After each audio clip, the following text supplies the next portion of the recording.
Welcome to the FAM podcast, where we dive deep into the stories of the artists and creatives shaping our cultural landscape today. My name is Johnny Huynh, and tonight we welcome Matthew Tamasi, a digital creator who has mastered the art of turning dating disasters into digital gold. Based right here in Williamsburg, literally right around the corner from us. Matt has spent 13 years navigating the New York City dating scene, transforming his experiences, both the triumphs and tribulations, into content that's earned over 11 million likes on TikTok.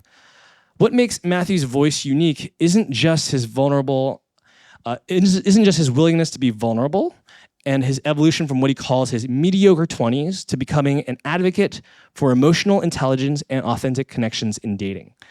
A former emo band member turned dating commentary creator, Matt represents a generation of people learning to balance humor with emotional depth, proving that some of life's most challenging moments can become our best content. Please welcome Matthew Tamasi, everybody. Yay.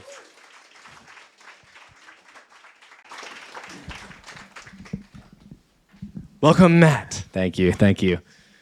I told myself I wasn't going to drink alcohol tonight. I walked in, and there's so many people here, and I immediately got a mezcal margarita. So thank you to the bartender for easing me into this. Appreciate it. Cheers to that. Cheers. Well, Matt, so, it was so funny, like, learning about your background, that you were also in an emo band at one point. Yes. So you go from emo band to becoming a dating content creator with millions of likes. Tell us about how did that happen? All right, I'll start with the full character arc. The angst was high at age 14. Me and some high school friends got together. This is the 2000s. I was living in Boston. For those who were around at that time, emo was huge. It was surging. So we just started a band, and it ended up being my first real creative outlet in life. And I remember playing shows and thinking, this is amazing. I want to do this the rest of my life. And then reality hits. You go to college. Slowly, in my case, my creative interests took a backseat to my studies. And then, I need to make money. So I graduate. I moved to New York. I get a job in tech sales. At the time, it was a grueling call center, essentially. And then the better part of 10 years went by, and I continued to neglect my creative pursuits. And in my late 20s, I got sick with Lyme disease in a chronic way, and it really affected me mentally, physically, broke me down. I had to start from scratch. In hindsight, was grateful for what that taught me, but one insight from that whole experience is what am I doing? I'm getting in front of my laptop every day, and I'm having these sales conversations. I'm going out drinking at night and then going to bed, and there's nothing that I'm adding to my life from a creative perspective. So COVID hits. My sister's in my ear. She's like, just go on TikTok. At the time, I was 30, and I thought this was, a Gen Z app. And I'm like, I'm too old. No chance of doing this. And, she convinced me to do a few videos. Nothing was sticking. And I remember this random video of fireworks exploding outside my window started to get millions of views. And I'm like, holy shit, this isn't even engaging or interesting content whatsoever, but this is a great opportunity if they're trafficking this many views to just a random video. And it really opened up my perspective on, just leaning in and giving it a shot. And from that point, it was an experimental phase. Tried a lot of different content and seemed to have found a niche in this dating realm. Relatability is key on social platforms from what I learned in this moment. And dating seemed to be a common struggle with most people in New York at my age, 20s, 30s, you name it. It doesn't really matter what age you are. It's tough. So over the past, 4 years since, it's been doubling down on that niche and then using that platform that came of that to explore other pursuits that don't necessarily pigeonhole me into that niche. So that's a long-winded answer. But from emo band to content, that's how it happened, really. Wow, there's so much I want to jump into, but before we dive in, I gotta know, what was the absolute worst date that led to the best content? All right, so bottom 5. So this date I did not post content about, but I can share it. So I it's distinctly create a barrier between my personal life and what I put online. It's all drawing from my experiences, but I respect the privacy of the people I date. I respect my privacy, and I try to keep it high level and relatable. I think there's some danger in outing people for, bad dates. I see these videos online where, someone's giving a review of their date, and I just imagine the other person watching that and how terrible they must feel. And it might not be their fault. It could have been an off night. There could have been chemistry. there's a lot that pose challenges that doesn't make the other person bad in any way, shape, or form. So I separate all of that. I think the worst date I had, I was 22 and we took an edible, and I don't use edibles typically, so had no idea it was coming. We go back to my place. It's the middle of the day. I fall asleep, like literally just pass out because I was so far gone. And I remember waking up hours later in the middle of the night, and this person is standing above my bed watching me sleep. And coming out of that state with that reaction, I was like mortified. Who knows what was going on with them, but we parted ways. That was probably my worst date. Honestly, like every date I've been on has been not terrible. Like it's usually a learning experience. If it doesn't work out, so be it. Like you got to meet someone new, you exchange stories, you learn about something, and it's great. Like as much as my content portrays dating as dire, which it can be for many people, like you can't have expectations. You got to enjoy it, and that's my approach now. At least it hasn't worked yet, but we're trying. I love that you're just like sitting there, waking up, and this person's standing over you, and you're like, aha. TikTok. Yeah, I mean, honestly, drawing that experience, it definitely, inspired me to a degree. Yeah. But yeah, no, I love it. Outside of that one, were there any specific moments or where you were like, okay, you know what, this dating theme is going to be like the theme? Like, were there any specific? Was it a date, or was it more just like shooting the shit with your friends? I'm just curious because so much of these strokes of genius just happen just almost randomly when you connect these seemingly disparate pieces. What was it that clicked for you that made this sort of the thing? Yeah, so I'll get personal. Why not? I think when I was in my late 20s, I wasn't comfortable within myself. And that stretched into my early 30s, 31 probably. I'm 33 now. And I realized in those situations, I was seeking external things for validation, for comfort. And a lot of this led to these situationships. I'm sure you've heard the phrase, but these like brief moments of dating where you share really intense experience with the people, but there isn't any commitment. And having expectations around those scenarios and having those expectations not be met was challenging emotionally. And I internalize a lot of things. I don't outwardly express my emotions in that way. So I kind of just, swallowed my pride and moved on. But, in hindsight, it forced some introspection in terms of why these experiences were happening. And I think these situationships were really the catalyst for the dating content. When I started posting about them, the relatability factor just started to hit. People were commenting like, are we all living the same lives? Like someone told me they loved me and then a day later, ghosted me. It's like, that actually happens to a lot of people. So once I had that realization, it became a focus. I leaned in and just started posting a lot. There's some downsides to it. I mean, people who see me now think I'm this like depressed, down bad dating guy. I really do it to humor people. That's my main goal through relatability and making people not feel alone. But fortunately, it's moved more into like an outlet where it's just a funny way to look back at my past and kind of create those memories again online. Yeah, no, it's interesting to hear you talk about that because I've heard in other interviews where you talk about this period of time as your mediocre 20s. And so how did you transform from this decade of mediocrity, if you will, of a feeling like it was a mediocre decade to where you are now? Was there a specific turning point where you're like, you know what, like I was like this, now I have to change into this? You ready for this cliche phrase? You have to love yourself. Truly, like it's so cliche, but it's so important because when you love yourself, you create comfort within yourself. You don't rely on these external things like dating, relationships to fulfill you, to be happy.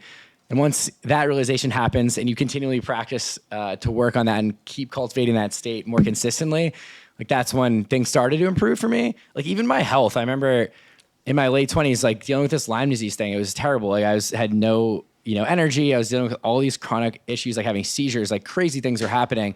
And I looked back on that and think like what changed, and through loving myself for it and really focusing on my internal state, my body started to calm down. I was more homeostatic. I was able to put myself in a position to heal. And I think it's all intertwined, like emotionally, physically, spiritually. And through my early 30s, that's just been continuing to grow. And that's been the main turning point for me. That's beautiful, man. And it's, it relates both to dating, but also to, one's creativity. I find that for the artists and creators in the room, I think many of you will resonate with this, but oftentimes when we're creating for things outside of ourselves for some external reason, it doesn't ever turn out well. When we create just for ourselves, for the joy of creating, for the intrinsic motivation for creating, those tend to be our best work. And so like that also makes sense in the context of, being more comfortable with yourself and loving yourself and finding people with whom, that resonates. Yeah, the social media is a really good place to build confidence because if you can withstand the hate, you can really get through everything. My comments sometimes eviscerate me. Someone DM me every day for 3 years and said, "Fix your piranha teeth," because I forgot to wear a retainer on my bottom teeth, and I'm like, it fueled me. But no, like honestly, you put yourself out there, and at first I was like, "Oh, I look stupid," or like, "This is dumb. People aren't gonna like it." But at the end of the day, who cares? We're floating on a rock, and it's like if you are confident, put yourself out there, people will like it. People will gravitate towards your brand that you create for yourself. So don't be shy. Like I think there's a huge experimental phase that's required, but just be consistent. Post. It doesn't even need to be your authentic self. If you want to create a persona like me or a character, just something to channel your creativity through, like give it a shot. You never know. That's so fascinating. It's so funny to anchor sometimes on like the negative comments because there's just so much negativity out there. People love to hate in public. I don't know why. Sometimes I like to flip it though and ask, are there any positive comments that you remember that you're just like, wow, this is super inspiring. This fuels me. This helps me helps me continue doing what I love doing. Yeah, I think I get a lot of DMs and for the most part, they're positive, like 95%. And comedy to me is like the best antidote. When I was dealing with my own periods of suffering, like dark humor got me through that. I tread that line on my content, but generally with this whole dating niche, it really affects people. Like, it's tough to put yourself out there and get rejected consistently. And this dating world is just that on repeat for the most part. So people just reach out and be like, hey man, you've like made me feel less alone. People interact in my comments. It's built a bit of a community. It's been nice to see. Yeah, I love it. That's awesome, man. I'm curious, on the dating front, how did moving to New York affect your or what was the expectation of dating when you moved to New York, and then what was the reality of dating when you moved to New York? I was gonna meet my soulmate. Obviously, there's so many people here. How could you not? Come on. But it's quite the contrary. I think modern dating's it's interesting in that like the access is there. You can find unlimited amounts of people online through dating apps, social platforms, whatever. New York in particular, these people are physically in your vicinity. There's millions of people around here. But what that does, and my theory on this, is it creates this cycle of short-term validation where you could seek romance, intimacy, connection, on a very short basis with people. And they don't necessarily need to stay. Like a relationship ultimately takes time and energy to cultivate and grow. And it's hard and there's challenges. But I find in this dating environment, when that occurs, people jump ship and they're like, I'll repeat this cycle over again. The dopamine, the oxytocin is going to fire up. And usually I find that, speaking from experience, you're usually running from yourself a bit in those scenarios. Yeah, that's so true. I'd be so curious to just like, on this topic, like what's your take on like modern dating apps? I mean, you've been in New York, what now, for 13 years, you said? And yeah, close to that. Dating apps were so different 13 years ago, and they're going to get even crazier over the next 13 years. Like, I'm so curious what you've seen in terms of the evolution of dating apps. Yeah, so I think when I first started using dating apps, it was like 2013. Tinder had just come out. I was still in college my senior year, and that was mainly just used for hookups. At the time, that was fine. I think as I got into the New York scene, like Hinge was burgeoning. At the initial point, it was like you needed a mutual connection on Facebook to match with people. So it felt like it was a little bit more connected, but now, everyone's on them and there's just like an unlimited supply of people. I approach dating apps with caution. If you're direct and upfront with what you want, you could find that on dating apps. Like there's people now who are, practicing like non-monogamy or like just looking for a hookup and not necessarily like looking to find their next long-term partner. And that's totally fine. And these dating apps have created a room for that level of transparency. Unfortunately, not many people take that up and can be a bit deceptive and lead people on. But ultimately, I just approach it with no expectations. Use it as a tool to meet cool people. Be grateful for the conversations you have, whether it's good or bad. And move on and just know that you'll be fine. You don't need anyone else, really. You don't need anyone else. I tell myself that every night when I cry myself to sleep. So, I know we've been talking a lot about dating. I want to talk more about like your craft and your process as a creative. You know, so many of us artists and creatives in the room here, we all have our own process, the way we do whatever it is that we do.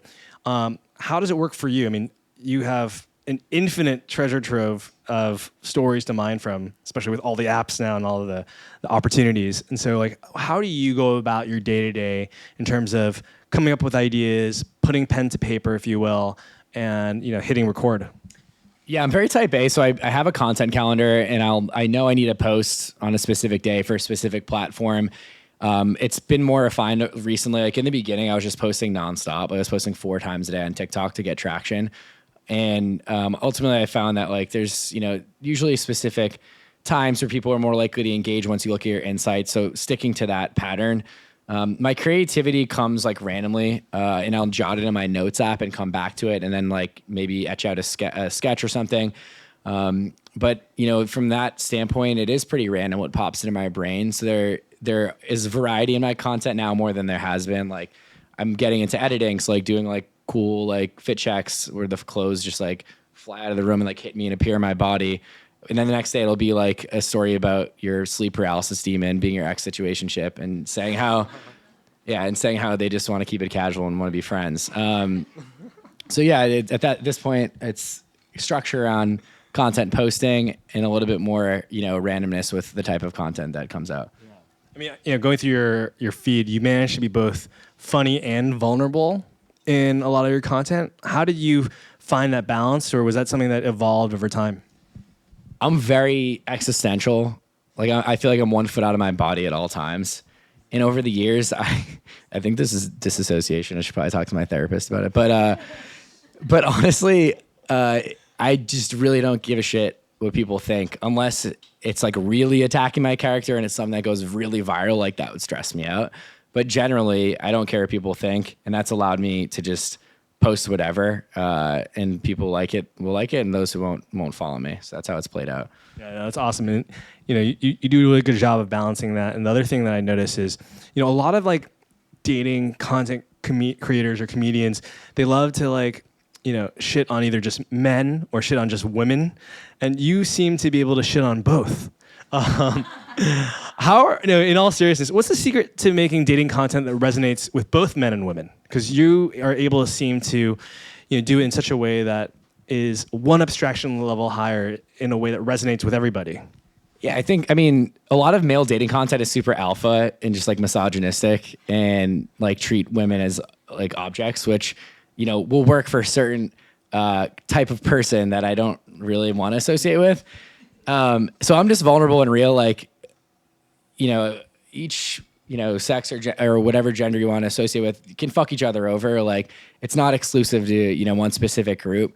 So I just, talk about experiences that I've, underwent, and it tends to get relatability factors from people of all sexes, genders, races, sexual orientations. And it's been nice. Like I really do think it shows how as humans, we are like having a shared existence and a shared experience regardless of that.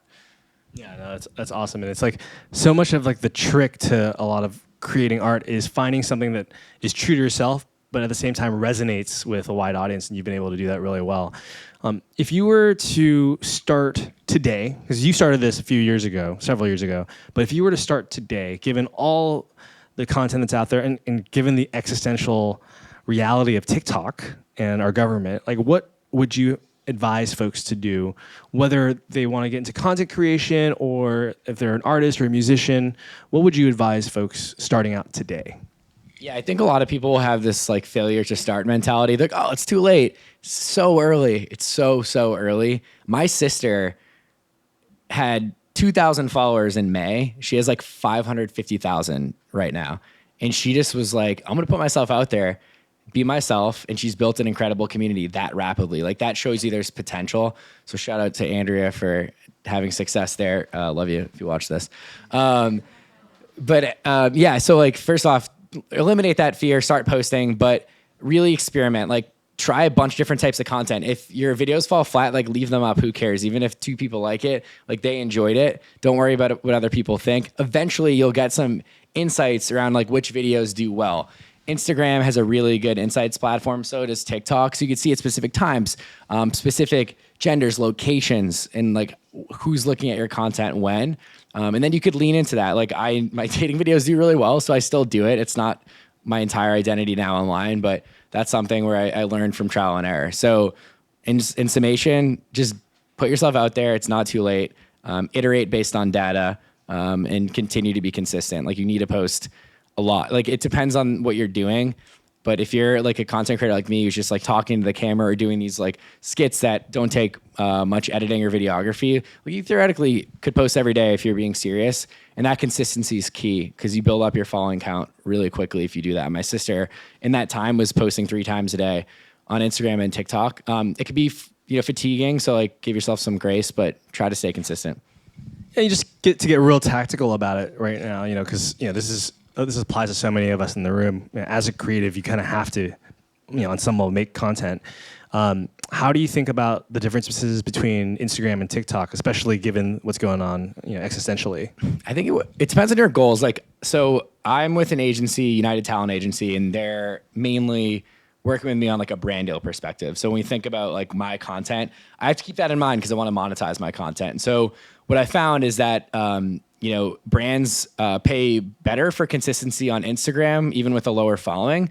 I think it being an American-based company plays into that. But it is a little bit harder to break through on Instagram. So if you do, it's pretty easy to monetize, even at low follower accounts. I think like micro-influencing, which is a term that's thrown around, but like even like 10,000 followers can really bode well for you financially. A lot of times those smaller accounts have the best communities and most loyal followers.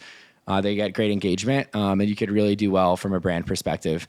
TikTok, it's the virality potential is higher than Instagram. Like you could have videos that get 10 million views and just completely change your life overnight. Like that happened to me. Video with my dad got 13 million, and I went from like 70,000 to like 170,000 in a week. So that was a crazy jump. This was like 4 years ago, and that really was the platform for starting this whole thing. So it's definitely good to still post on TikTok.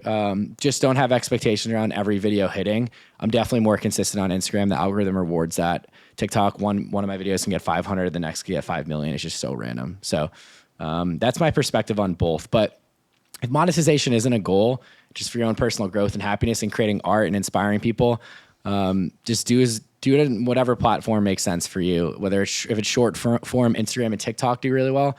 Long form, like YouTube's great. They have monetization built in. They really reward their creators financially. Not many people take advantage because it's harder, but I think there's more loyal communities on there as well.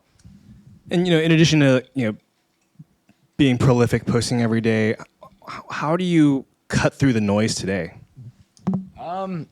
Personally, I find that I create better when I'm calm, like my mind's at ease. So I really prioritize just chilling out. Qigong is a meditation practice that I do pretty frequently, almost daily. It's like movement-based meditation, and that really gets me into a good place. And when I have a coffee after that, I don't get the jitters because it's already put my mind at ease, and I could be more creative at that point. So that's one thing. Another thing is you really have to limit your screen time. Like as a creator, you're glued to your phone. Like you can't play the dopamine game. You're going to lose. You're going to become a phone addict. I'm speaking from experience. So I really need to I set limits on my apps, and that keeps me healthier mentally.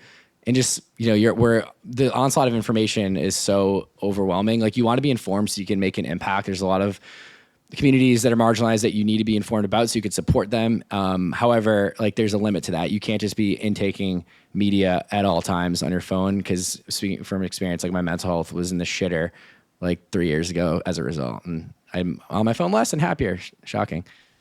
It's so crazy because, so much of creativity happens in these empty spaces, right? When you're bored, when you're just letting your mind wander. But with, social media and our phones, we're just constantly, filling that empty space and not giving ourselves the opportunity to just be bored and be creative in that sense.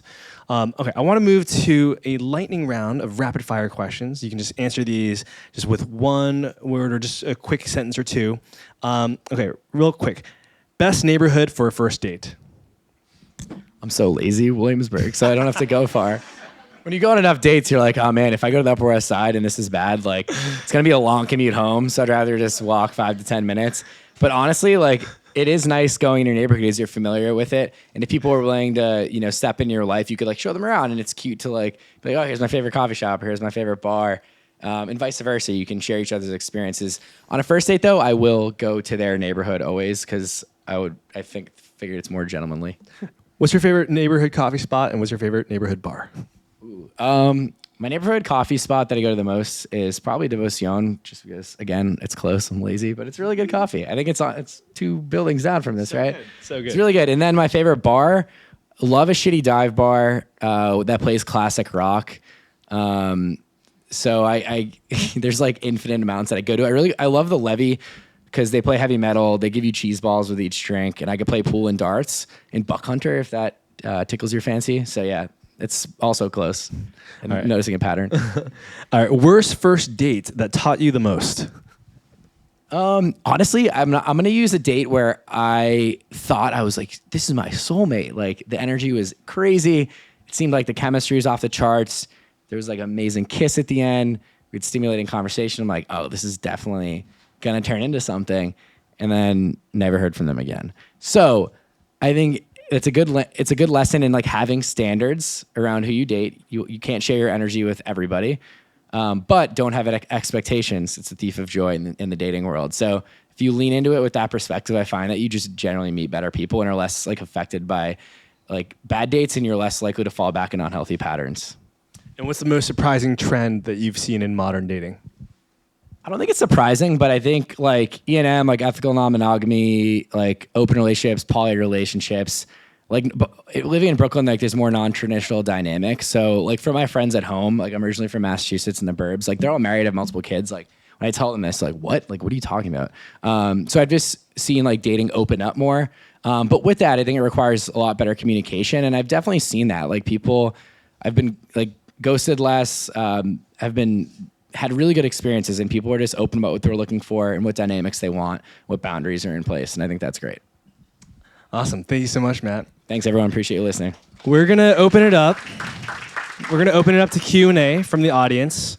But before we do, don't forget, we have a raffle for Not a Word Clothing. Just Venmo $5 to Not a Word Clothing for a chance to win this jacket. We'll announce the winner right after the Q&A. So if you want to enter, this is your last chance. Awesome. So what we're going to do is I'm going to hand this mic to this woman right here who's very eager to ask a question. Feel free to ask a question to Matt, and then hand the mic back to the front.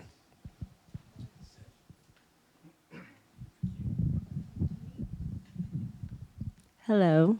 Thanks for this interview.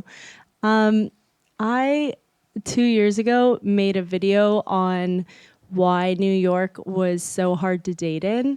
But I'm curious if you think New York is a uniquely difficult place to date, or if it's, that's basically the question. Like, why is New York a uniquely place, or do you think it's uniquely hard to date here?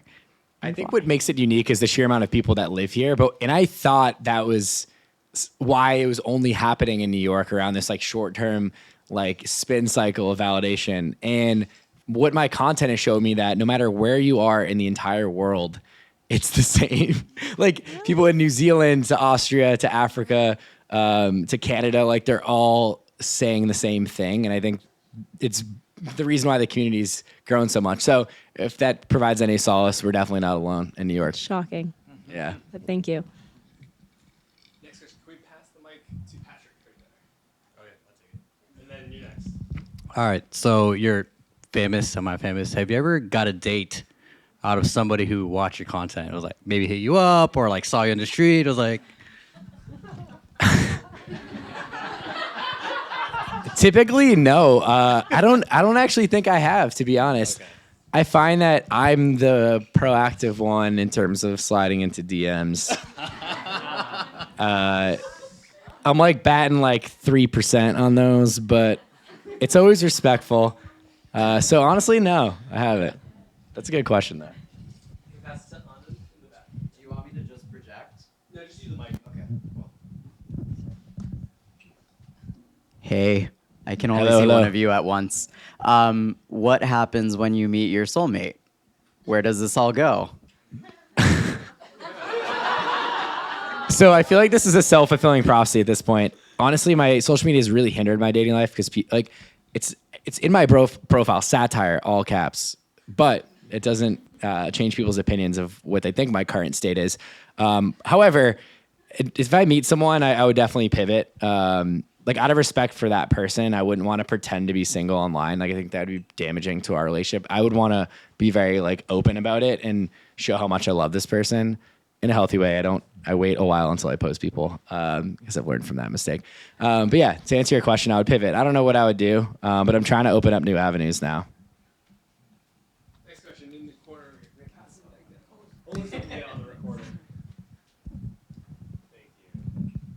Teamwork makes the dream work. Hey, thanks for that. I wanted your opinion on asking people out in person versus the apps, and especially because you keep saying your first dates keep failing. Like, it seems a quick, easy way to solve this reminder. is go meet them in person first.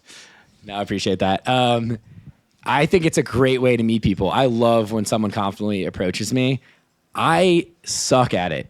I tried it this past weekend, or no, this 2 weekends ago, and I was like, "Hey, you have nice style," and they literally just turned their cheek, and I was like, "Ah," and then I awkwardly stood at the corner of the bar for the rest of the night. So I don't have that swag, but if you do, I think it's a great way to stand out. And you I'm big on just like sensing someone's energy, and you could feel it right in the moment and know if it's there or not. Just great.